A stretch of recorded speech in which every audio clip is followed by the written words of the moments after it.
आदरणीय प्रधानमंत्री जी, नमस्कार। मेरा नाम ऋतिका घोड़के है। मैं भोपाल मध्य प्रदेश कक्षा 12वीं की छात्र शासकीय सुभाष उत्कृष्ट माध्यमिक विद्यालय स्कूल फॉर एक्सीलेंस की छात्रा हूँ। सर, मेरा क्वेश्चन आपसे यह है कि हम अधिक से अधिक भाषाएं कैसे सीख सकते हैं और ये क्यों जरूरी है? धन्यवाद। धन्यवाद ऋतिका। माननीय प्रधानमंत्री जी, कृपया अक्षरा और ऋतिका को बहुभाषी कौशल प्राप्त करने के लिए मार्गदर्शन करें, जो कि समय की आवश्यकता है। माननीय प्रधानमंत्री जी। बहुत ही अच्छा सवाल पूछा आपने। वैसे मैं शुरू में कह रहा था कि बाकी चीजें छोड़ करके थोड़ा फोकस होते जाइए, लेकिन एक ऐसा सवाल है कि जिसमें मैं कहता हूं कि आप जरा एक्सट्रोवर्ट हो जाइए। थोड़ा बहुत एक्सट्रोवर्ट होना बहुत जरूरी होता है। और ये मैं इसलिए कह रहा हूं, भारत विविधताओं से भरा हुआ देश है। हम गर्व के साथ कह सकते हैं कि हमारे पास सैकड़ों भाषाएं हैं, हजारों बोलियां हैं। ये हमारा रिचनेस है, हमारी समृद्धि है। हमें अपनी इस समृद्धि पर गर्व होना चाहिए। कभी कभी आपने देखा होगा, कोई विदेशी व्यक्ति हमें मिल जाए और उसको पता चलेगा आप इंडिया के हैं, तो आपने देखा होगा कि थोड़ा सा भी वो भारत से परिचित होगा तो आपको नमस्ते करेगा, नमस्ते बोलेगा। प्रोनाउंसिएशन में थोड़ा इधर उधर हो सकता है, लेकिन बोलेगा। जैसा ही वो बोलेगा, आपके कान सचेत हो जाते हैं। उसको पहले राउंड में अपनापन महसूस होने लगता है। अच्छा, एक विदेशी व्यक्ति नमस्ते बोलता है, मतलब कि कम्युनिकेशन की कितनी बड़ी ताकत है, इसका ये उदाहरण है। इतने बड़े देश में आप रहते हैं, आपने कभी सोचा है कि शौक के नाते, जैसे हम कभी सोचते हैं मैं तबला सीखूं, कभी मैं सोचता हूं मैं फ्लूट सीखूं, मैं सितार सीखूं, पियानो सीखूं, ऐसा मन में करता है कि नहीं करता है? वो भी एक हमारी अतिरिक्त विधा डेवलप होती है कि नहीं होती है? अगर ये होता है तो मन लगा करके अपने अड़ोस पड़ोस के राज्य की एक आध दो भाषा सीखने में क्या जाता है? कोशिश करनी चाहिए। और सिर्फ हम भाषा सीखते हैं मतलब बोलचाल के कुछ वाक्य सीख जाते, ऐसा नहीं है। हम वहां के अनुभवों का निचोड़ जो होता है, एक एक भाषा की जब अभिव्यक्ति होना शुरू होती है ना, तो उसके पीछे हजारों साल की एक अविरत, अखंड, अविचल एक धारा होती है, अनुभव की धारा होती है, उतार चढ़ाव की धारा होती है, संकटों का सामना करते हुए निकली हुई धारा होती है। और तब जाकर के एक भाषा अभिव्यक्ति का रूप लेती है।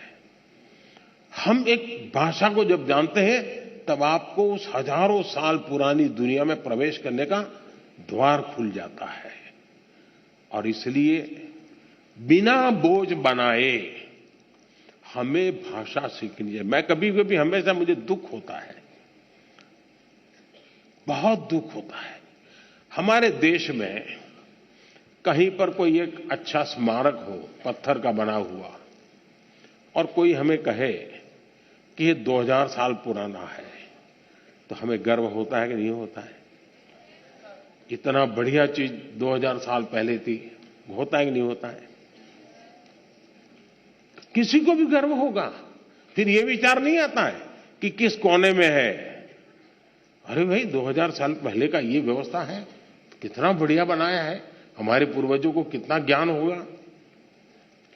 अब मुझे बताइए, दुनिया की सबसे पुरातन भाषा, दुनिया की सबसे पुरातन, सिर्फ हिंदुस्तान की नहीं,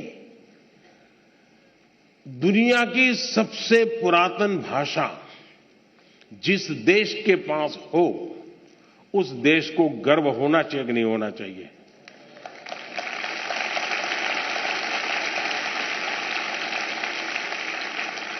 सीना तान करके दुनिया को कहना चाहिए कि नहीं कहना चाहिए कि विश्व की सबसे पुरातन भाषा हमारे पास है, कहना चाहिए कि नहीं कहना चाहिए? आपको मालूम है, हमारी तमिल भाषा ये दुनिया की सबसे पुरानी भाषा है, पूरी दुनिया की।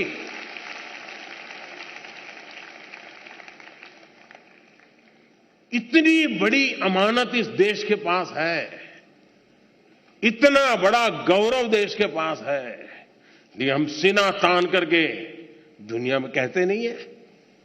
मैं पिछली बार जब यूनो में मेरा भाषण था तो मैंने जानबूझकर कुछ तमिल बातें बताई, क्योंकि मैं दुनिया को बताना चाहता था मुझे गर्व है कि तमिल भाषा दुनिया की श्रेष्ठ भाषा, दुनिया की सबसे पुरानी भाषा ये मेरे देश की है।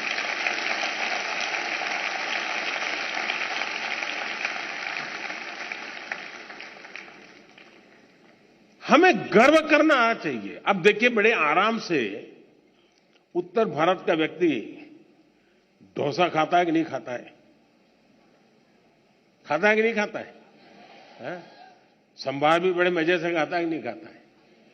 तब तो उसको उत्तर दक्षिण कुछ नजर नहीं आता है। दक्षिण में जाइए आप तो वहां परोठा सब्जी भी मिल जाती है, पूड़ी सब्जी भी मिल जाती है, और बड़े चाव से लोग खाते हैं। गर्व करते हैं कि नहीं करते हैं? कोई तनाव नहीं होता है, कोई रुकावट नहीं होती है।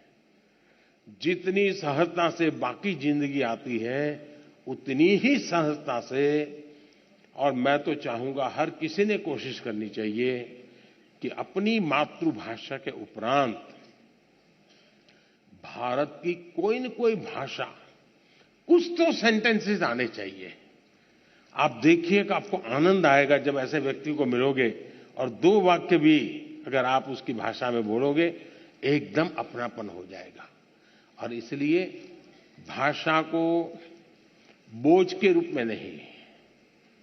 अब मुझे याद है, मैं जब बहुत साल पहले की बात थी, सामाजिक काम में लगा था, तो मैंने एक बच्ची को, और मैंने देखा है कि बच्चों में भाषा को कैच करने की बड़ी गजब की ताकत होती है, हड़प कर देती बहुत तेजी से।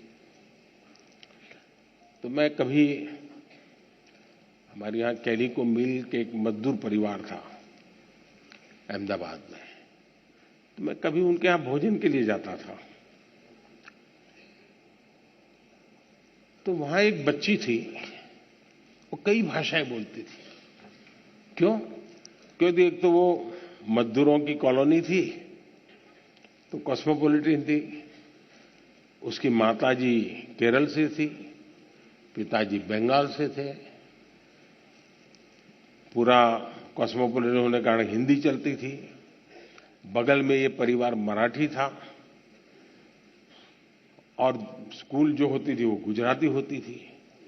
मैं हैरान था, वो 7-8 साल की बच्ची बंगाली, मराठी, मलयालम, हिंदी इतनी तेज गति से बढ़िया बोलती थी। और घर में अगर 5 लोग बैठे हैं, इससे बात करनी है तो बंगाली में करेगी, इससे करेगी तो मलयालम में करेगी, इससे करेगी तो गुजराती में करेगी।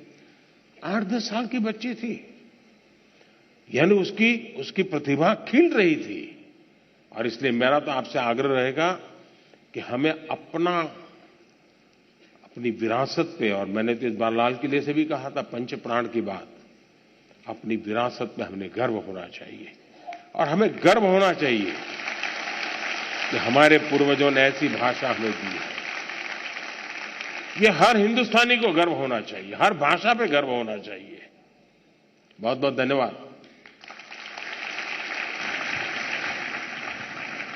माननीय प्रधानमंत्री जी, बहुभाषिकता पर आपके मार्गदर्शन के लिए धन्यवाद।